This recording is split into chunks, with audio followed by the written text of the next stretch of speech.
Hello YouTube, this is Tammy Pie and I'm back with another video. And this is going to be part one of the deep dive into the Tyldwick Tarot.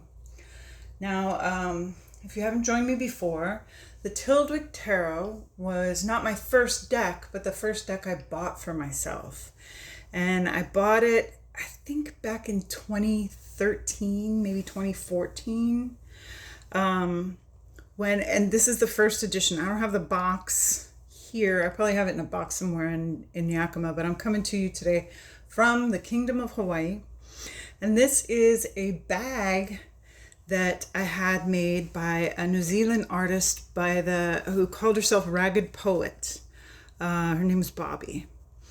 And she created these kind of special bags for special decks, and this one is patterned after the Tyldwick and the Three of Cups in particular. And it opens up like this so that it's got like a little spread cloth in it and fits the deck just exactly. Okay, so this deck, when it was first sold, it comes in a tuck box. These are the backs, and this is the Fool.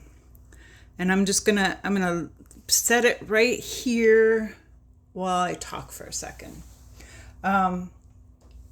So my first deck was the Toth. So I was still really just a rote beginner learning, because there was not many resources that I was aware of for like a lone tarot student to learn about the Thoth Tarot. And in my searching around for somebody, anybody, anything, I found YouTube, and I started looking at other people's little small deck collections, because there weren't people with great big collections on YouTube back then. And somebody was talking about this deck. I forget completely who it was. And so I ended up going to the Malpertuis Designs website. And as soon as I saw it, I was just like, wow, this is something different. This looks like it's very deep, like it would take a long time to learn all the images, and it has, and it does. I talk about occasionally that tarot is onion skin learning. You learn things a layer at a time.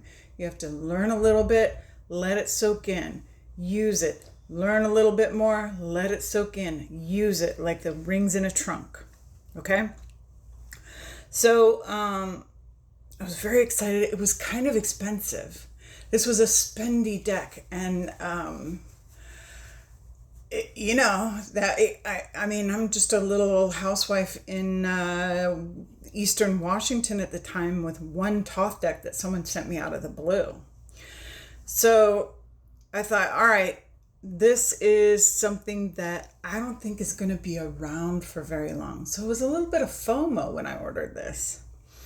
As it turns out, Malpertuis Designs, even though the designer, the author of this deck has now passed on, his brother Joe continues to run the website and continues to print and sell Neil's decks. So that is really lucky for us as a community, because these really are beautiful works of art. And over time, I've learned more and more about this deck, but honestly, sometimes people talk about occasionally kind of being jealous of the people who are just learning. And that is kind of what Neil was after in this as well. So the deck is on kind of a shiny, very slender cardstock. The back, I'm not sure what he was going for in the back, but there is definitely some Stars of David here. It looks like a very old, maybe stone or quilt that is worn over time. And I think that's what he was going for. He was a very educated man, and I think he was Oxford educated, if I'm not wrong. But if you want to, I will leave the Malpertuis Designs link below all these videos. I probably will do 2 or 3 videos on this deck, and we can always have more conversation about it. I'm thinking maybe I'll end it. I don't do lives, but maybe I'll end it with like a live and we can talk. Because I know there's 2 or 3 people that are kind of really interested in this. And a lot of people have this deck and don't use it that often because it does take some effort to become close to it. But once you do become close to it, it does read very well because it's a very deep, deep deck. And all the stuff is here. All the symbolism that you're looking for. Here's the Fool, here's the dog. The mountain and the clouds are in the background. The butterfly there at the top. Am I losing focus here? I never know what's going on in the viewer. But yeah, so that's the Fool. In the Magician card, I mean, to me, a lot of this stuff was kind of obvious, but to some people it wasn't. But here we have your this is the Magician's table. Here's the cup. There's the pentacle. That's the sword, and the wand is kind of sitting here out of view. And then it's the puppet show, right? The magician is in the background like the Wizard of Oz. This is Isis. So the High Priestess is Isis. I mean, you got your 2 pillars. It all looks very kind of mysterious and like you're going into a crypt, but it's a writing desk, okay? So sometimes these objects that are in the room that you're visiting are, they're what you're looking for in your symbolism. You just have to think a little harder about it. This, I believe, is Demeter in the garden, out in the sun, as the Empress, which I love. I love how naturey it is. It's obviously out in a deep garden. And there's, actually, I could probably bring you a little closer. Let's suck up a little closer because these cards are very, very deep, and they're meant to be.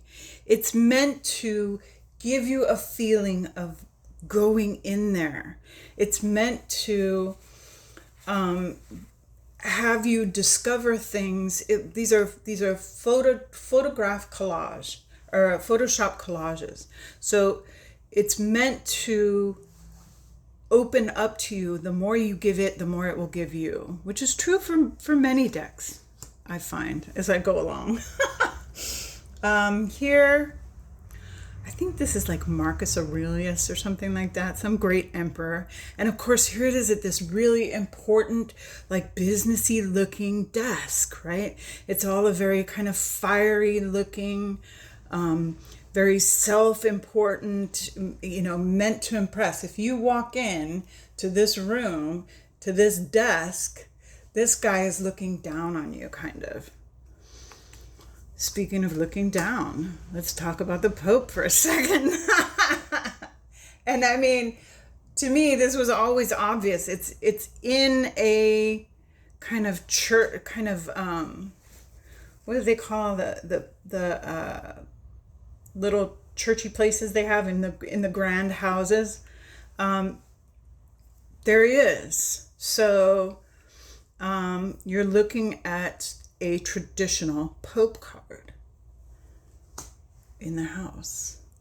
And then this is, I think this is some kind of Venus statue, right?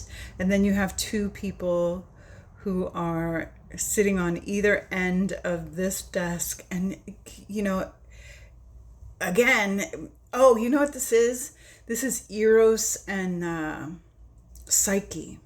That's what that is. Eros and Psyche. And then this is the Venus. And then here we have the two people that, you can choose to be lovers, or you can, go your own way. You can go your own way. All right.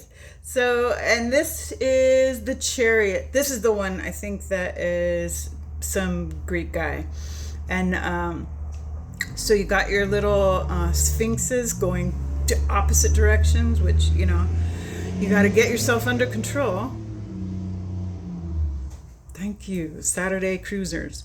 And in the background, we have a wall hanging that's a hunting scene. So this is a very active Chariot card. This one is interesting, so this is Justice at 8. And the main thing you have here is the scales. But usually when you see Justice, it's a female figure, right? So this is a female dressing table. And justice is something that we all have inside us. So you have to look at yourself in that mirror to know can you look yourself in the eye? Have you done enough? Have you done the right thing? Very interesting. And then the blossoms here mean something. There's something else going up on above here. I mean, Neil just filled these images with symbolic meaning because he was a brilliant guy, I forget the name of the character here, but this is like some ancient Greek philosopher who was killed for his philosophy, right? So this is the brightest card in the deck. When you fan the cards out like this card stands out every time, okay? So it's interesting that the Hermit is something that symbolizes us wanting to go and hide, us wanting to get away so we can contemplate. That would be the brightest card in the deck. I think the dichotomy there is really beautiful. And of course, here's the Hermit's lamp. Here we have the wheel. And in this Photoshop collage, it's sometimes very hard to see all the elements, but I have always loved just this one element here of the water being what turns the wheel, because time flows, doesn't it? And time is what we're talking about here. Things change. Your fortune changes. There are several masks here, which this is like the monkey guy. This is the eagle-faced guy and lion-faced guy or something like that. I forget exactly. We could look a little closer and see. But yeah. He gave us the symbology that we usually see on the wheel. It's there. You just have to look a little closer. You just have to spend a little time with it. So, and here you have this lion, right? The lion is there. Look at this beautiful, strong lion face in stone, in a wall, and then juxtapose that with the tiny little tern here, or whatever it is, the robin. I don't know what kind of bird it is, but just really, really gorgeous. I mean, it isn't your typical strength, fortitude, but it really does tell the tale. And can you just see the age on that wall? Amazing.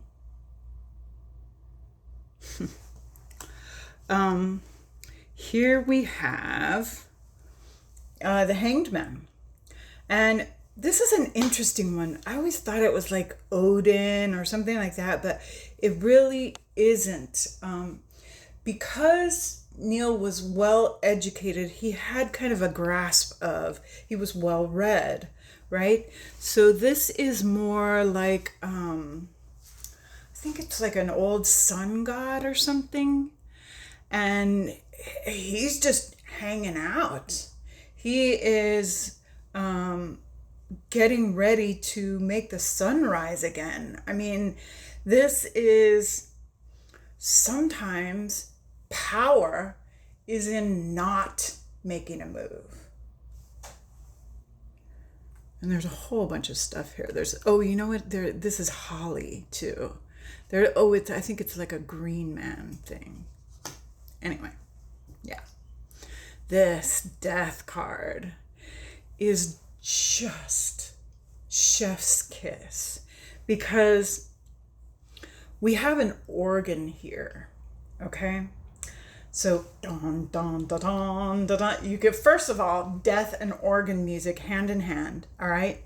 We've got the clock up there, right? The clock is tick, tick, tick, tick, tick, tick, tick, ticking away. You only have one life to live. And the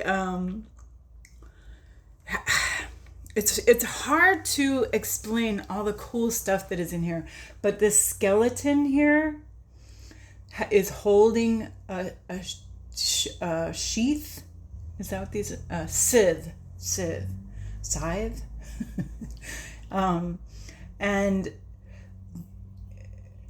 the bones, the skeleton back in here, there's a guy sitting down waiting. There's a lot more going on in this card. I'm gonna go in a little closer.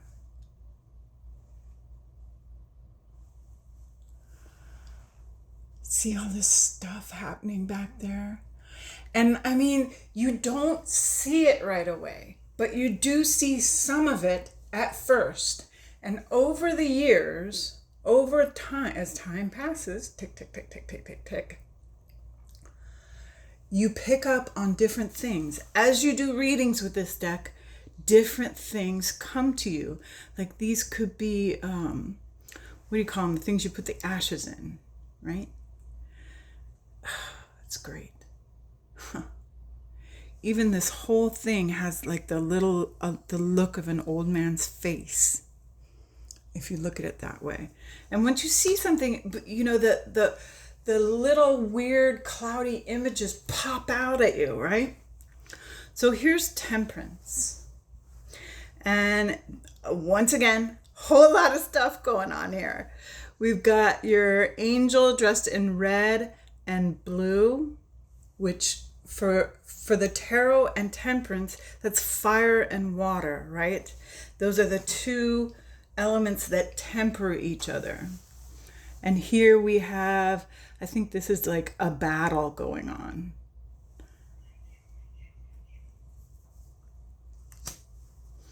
This, again, I got it right away. This is the Tower of Babel.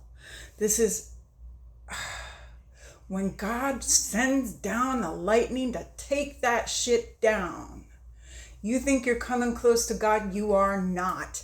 Now, try and communicate, because before in the Tower of Babel, everyone spoke the same language. Once that tower came down, people have to figure out how to talk to each other, because now they speak different languages. This is a compass down here. Yeah, there's always more going on than you first perceive. And this devil has always been a favorite to everyone who's ever known this deck, right? Because this is the devil you know, right? There is no mad like the mad you get at yourself for screwing up. And here are the chained figures at the bottom. Here's the goat head here. By the same token, it's a beautiful mirror. It's something anybody would want in their house, maybe, if it's not a haunted mirror. I get a little Dorian Gray from this picture. Okay. Here we have the star. Always love this one too. These images that are obviously drawn or collaged from out in a garden setting are particularly beautiful to me. These look like asters. They look like night blooming flowers. This, I believe, is one of the Greek goddesses here. There is a Star of David here. This water is coming down, that's some starry stuff, right? And it just, yeah. This might be, what do you call her? The one that Pandora, that opened the box and all she had left in it was hope. Oh my God. Okay, so, and here's the moon. And again, this gorgeous, misty collage. So where's our dog? Where's our, well, here's your crayfish. And I think these are Greek statues. I don't know if there's any dogs in here. Let's see. What do you see in here?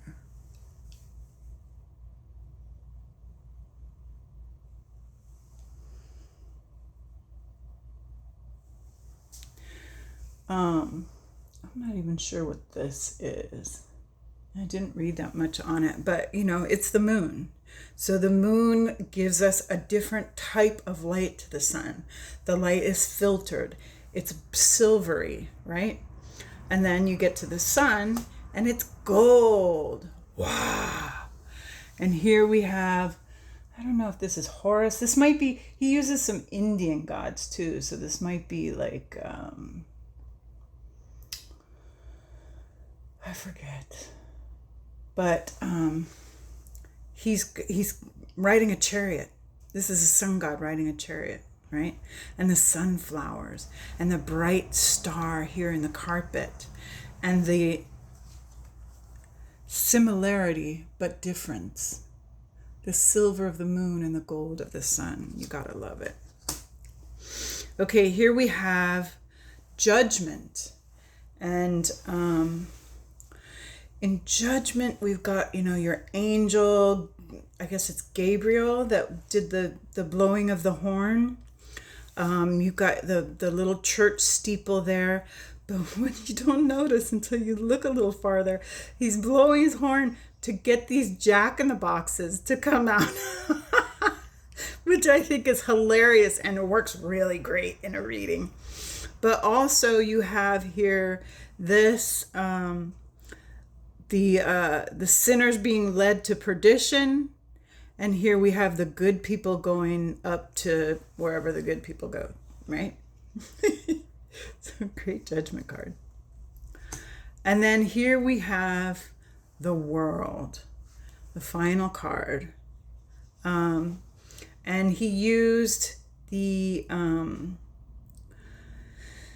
these are like the alchemical solids or something in sacred geometry. And this actually does have Krishna in it.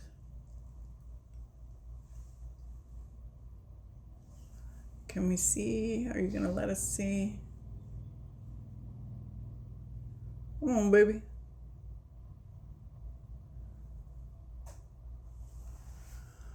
Well, hopefully you can see that. So Krishna dancing, right?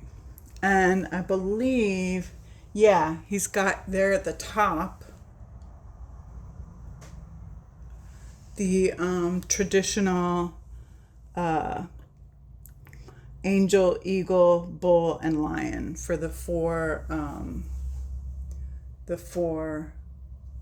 what do you call them, signs? The four opening signs. I suck at this, I'm sorry. So that is our majors. And I'm going to leave it there because I want to do a whole thing on the courts and then the aces, and then we'll go into the small cards. So I hope you enjoy this. I hope it's not too much. I hope it's not too little, because yeah, I love the Tyldwick.